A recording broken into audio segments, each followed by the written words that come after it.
जब साल 1945 में सेकेंड वर्ल्ड वार खत्म होता है, General MacArthur signed. Eyewitnesses saw his hands tremble. The Allied nations signed as well, bearing witness to the end of the worst war in human history. World War II finally was over.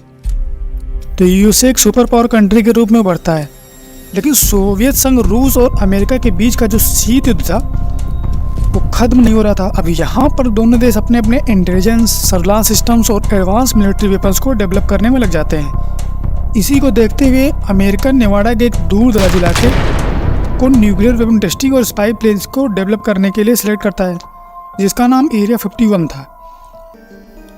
अब अगर आप ये सोच रहे हैं कि इसे area 51 ही क्यों नाम दिया गया, तो जो अमेरिका की न्यूक्लियर टेस्टिंग एजेंसी AEC है वो ऐसे जगहों की नेमिंग नंबरिंग सिस्टम के हिसाब से करती है। तो जिस जगह पर यह साइट थी उसका नंबर 51 था और इसी वजह से इसका नाम एरिया 51 पड़ा। और यहाँ पर जो प्लेन्स डेवलप किए जा रहे थे उनका शेप और साइज नॉर्मल प्लेन से बिल्कुल डिफरेंट था।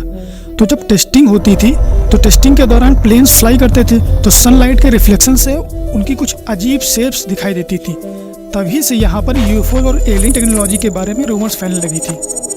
Japanese Americans have been fascinated by a mysterious region in Nevada known as Area 51. What exactly goes on at Area 51? The Area 51. Area 51. Area 51. The Air Force has recently made public an archive of UFO reports and investigations.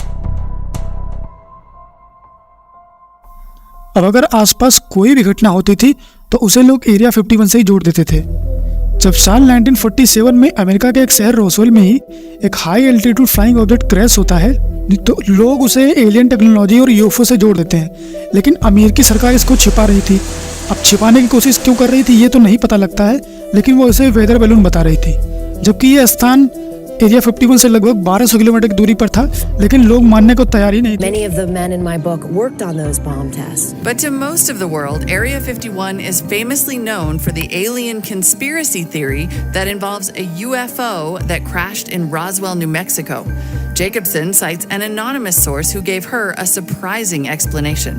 A flying disc really did crash in New Mexico, and then it did wind up at Area 51. और अमेरिकी सरकार ने इस जगह की security इतनी tight कर रखी थी कि परिंदा भी पर नहीं मार सकता था। जगह जगह पर वार्निंग बोर्ड्स और बैरिकेडिंग की मदद से इस जगह को पूरी तरह से घेर रखा था। यहाँ तक कि आर्मी ऑफिशियल्स को जानने के लिए स्पेशल परमिशन की जरूरत पड़ती थी। नेवादा में ही एक जगह है याका फ्लैट, जो एरिया 51 की साइड से लगभग 70 किलोमीटर की दूरी पर है।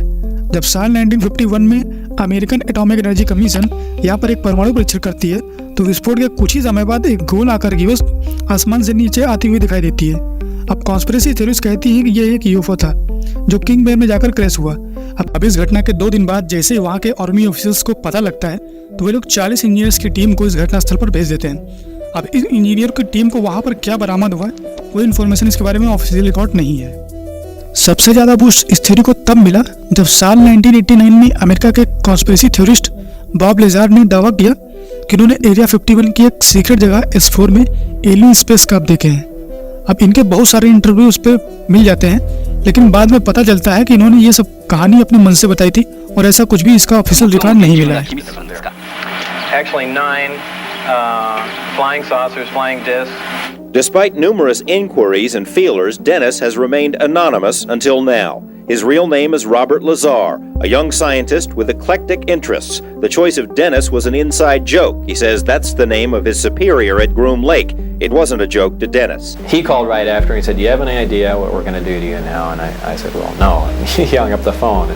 Lazar's story is by any standards fantastic. He says he's telling it in order to protect himself. He says he was hired to work at an area called S4, which is a few miles south of Groom Lake.